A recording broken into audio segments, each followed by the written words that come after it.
ഈശോ മിശിഹായിക്ക് സ്തുതിയായിരിക്കട്ടെ. ഹല്ലേലൂയ. എൻ്റെ കുടുംബാംഗങ്ങളെ സുഖമാണോ?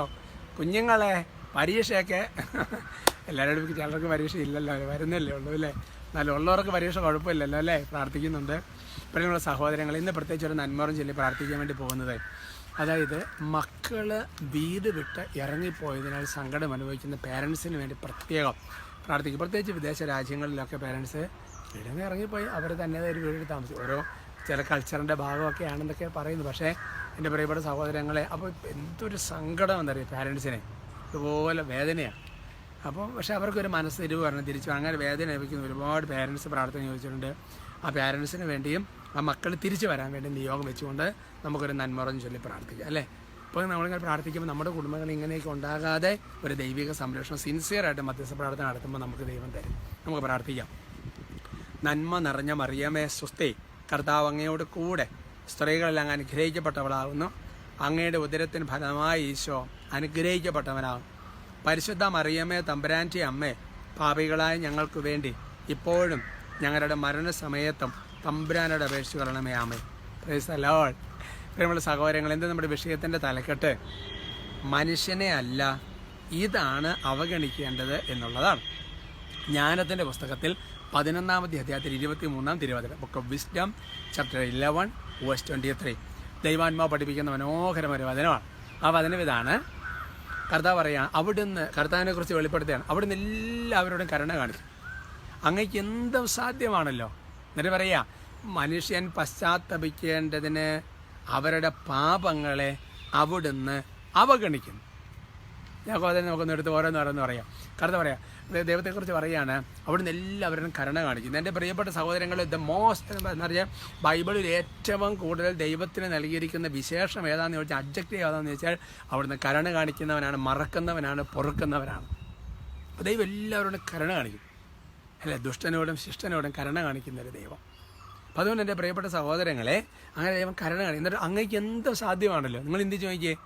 നമ്മൾ ചിലപ്പോൾ നിവൃത്തിയില്ലാത്തതുകൊണ്ട് കരുണ കാണിക്കുന്നുണ്ട്, നിവൃത്തിയില്ലാത്തതുകൊണ്ട് ചില കാര്യങ്ങൾ ചെയ്യാതിരിക്കുന്നുണ്ട്. അവിടത്തേക്കെല്ലാം ചുമ്മാ ഒരു കാര്യം ചിന്തിച്ച് അപ്പം തന്നെ നടക്കും. ഉണ്ടാകട്ടെ എന്ന് പറഞ്ഞാൽ പ്രപഞ്ചം ഉണ്ടായി. ചിന്തിച്ച് നോക്കിയേ, സർവ്വചരാചരങ്ങൾ നിയന്ത്രിക്കുന്നത് അവിടത്തേക്ക് എന്ത് സാധ്യമാണല്ലോ.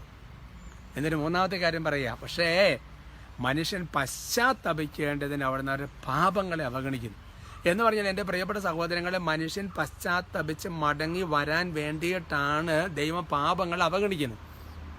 അതുകൊണ്ടാണ് ഞാൻ കഴിഞ്ഞ ദിവസമൊക്കെ പറഞ്ഞതുപോലെ, പാപം ചെയ്തിട്ട് എന്ത് സംഭവിച്ചെന്ന് പറയരുത്. ദീർഘക്ഷമ രക്ഷാകരമാണ്. കഴിഞ്ഞ ദിവസം പറഞ്ഞ വചനങ്ങൾ നിങ്ങൾ ഓർക്കുന്നില്ലേ?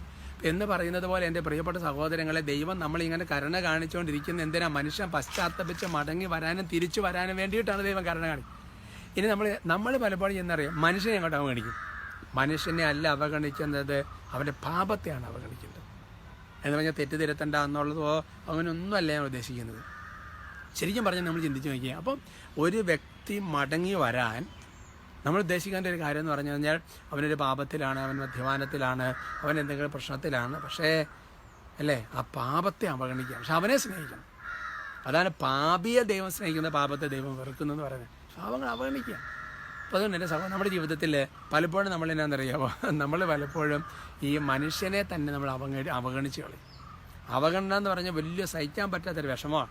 അപ്പോൾ നമ്മുടെ ജീവിതത്തിൽ ഞാനത് പറഞ്ഞു കഴിഞ്ഞപ്പോൾ ചിലപ്പോൾ ഒരു ക്ലാരിറ്റി കുറവ് വന്നിട്ടുണ്ടാകാൻ സാധ്യതയുണ്ട്. കാരണം ഇതെല്ലാം കൂടി ഇങ്ങനെ കൂട്ടി പറഞ്ഞതുകൊണ്ട്. പക്ഷേ നിങ്ങൾ ചിന്തിച്ച് നോക്കുക, നമ്മുടെ ജീവിതത്തിൽ പെട്ടെന്ന് നമ്മൾ മനുഷ്യനെ അവഗണിക്കും. മനുഷ്യരല്ല, അവൻ ചെയ്യുന്ന പാപത്തെ അവഗണിക്കാൻ തുടങ്ങിക്കഴിഞ്ഞാൽ, ഇപ്പോൾ ഉദാഹരണം പറഞ്ഞാൽ എടുത്തു ചാടി പൊട്ടിത്തെറിക്കുന്ന സ്വഭാവമുള്ള ഒരാളുണ്ട്. അപ്പോൾ സത്യം പറഞ്ഞെന്താ വെച്ചാൽ, നമ്മൾ പുള്ളിയെ അങ്ങ് അവഗണിക്കുകയാണ്. സത്യത്തിൽ അദ്ദേഹത്തിൻ്റെ പാപത്തെയാണ് അവഗണിക്കുക. അദ്ദേഹത്തെ നമ്മൾ സ്നേഹിക്കണം. അദ്ദേഹത്തെ അത് മാറ്റാൻ വേണ്ടി എത്ര പ്രാവശ്യം അദ്ദേഹം സംസാരിച്ചിട്ടുണ്ടാവും അല്ലേ? Praise the Lord. കർത്താവ് അനുഗ്രഹിക്കണം. നമുക്ക് സ്തുതിക്കാം. Hallelujah, hallelujah, hallelujah, hallelujah. ഈശോയെ, ഞങ്ങൾ ഒരുമിച്ച് അങ്ങേ സ്തുതിച്ച് ആരാധിച്ച് നന്ദി പറഞ്ഞ് മഹത്വപ്പെടുന്ന അത്ഭുതകരമായ ദൈവകൃപ നിറയട്ടെ. കർത്താവ് എല്ലാ പൈശാചികളും അന്ധകാര ശക്തികളും എല്ലാ തടസ്സങ്ങളും കെട്ടുകളും യേശുക്രിസ്തുവിന്റെ നാമത്തെ കുടുംബങ്ങളിൽ നിന്ന് ബന്ധിച്ച് ബഹിഷ്കരിച്ച് കുരിശിൻ്റെ ഉള്ളിലേക്ക് ആട്ടിപ്പായിക്കുന്നു. ദൈവത്തിൻ്റെ കൃപ ഇപ്പോൾ ശക്തമായിട്ട് താങ്ങട്ടെ. പരിശുദ്ധാത്മാവിന് ശക്തമായ അഭിഷേകവും കൃപയും ഉണ്ടാകട്ടെ എന്ന് മനസ്സറിഞ്ഞ് അനുഗ്രഹിച്ച് ആശീർവദിച്ച് പ്രാർത്ഥിക്കും.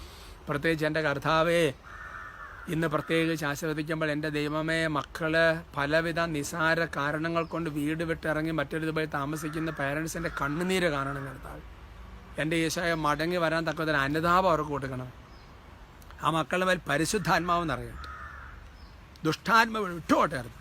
ദൈവകൃപയുണ്ടാകട്ടെ, ഇപ്പോഴും എപ്പോഴും എന്നേക്കും. ആമേൻ.